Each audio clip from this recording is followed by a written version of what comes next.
Hello ma'am, ngasidi yamna chamba yamna hawba aduga recipe ama share tawjarake. Recipe se yam chamba aduga maru marang yamna yawdaba recipe oidoine.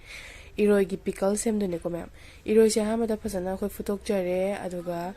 macham tana amamamda setokjare. Ado iroi se kilo ani muke mayane ado ama khar henba oini akhona setokjari se. Ado tilhau chanam keke mai hapkodaba singda ocharage ma'am adudi chama khotlaga suraga leibedo mu yengminarse.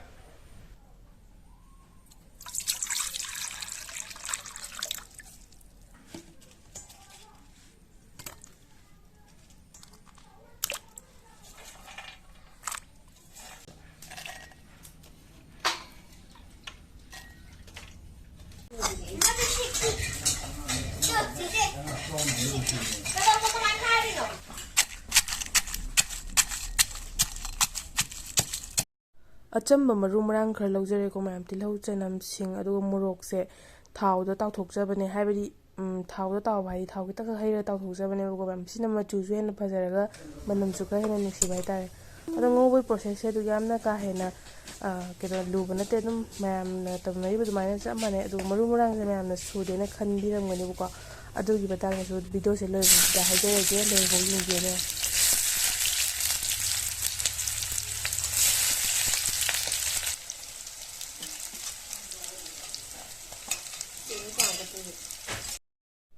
khang sara matungda mayam tilhau chanam singse punna adum ngausinjare adua asise munna ngawraka matungda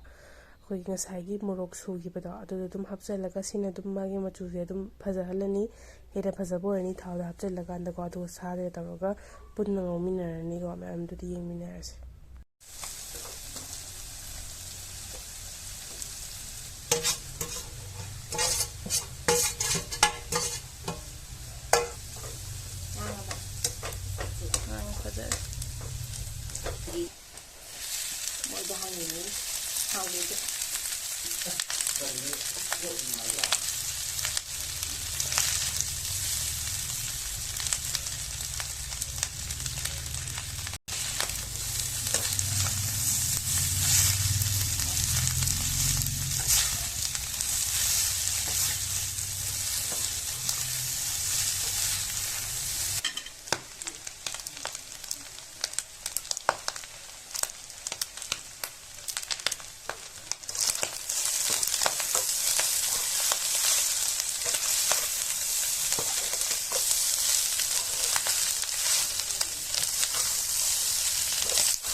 matam khara kuina haidare ko pungkha ma hena ngawra matungda saje prek prek prek lawkani ko ma'am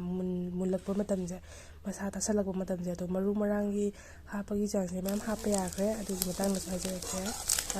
adugi mati hapa yakre haidare ko ma'am ado khoi di yam jamjamna phadigom maruga aduga garam masala tang hapchei ko to ma'am pambi ga di masala gumba garam masala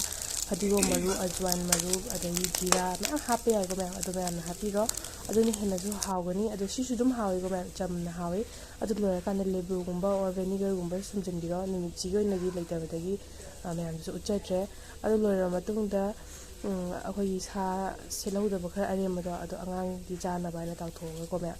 hadi kangna ju ngau bai ta masa gi dum tawtho jabani na dai ngau ra jana thanjare video se nunga biga di ma'am like share subscribe tawbiramo adu bathangdasi video ma'am puraga lakjage ma'am na su phone ni video re gadi adum comment habiro thank you for watching.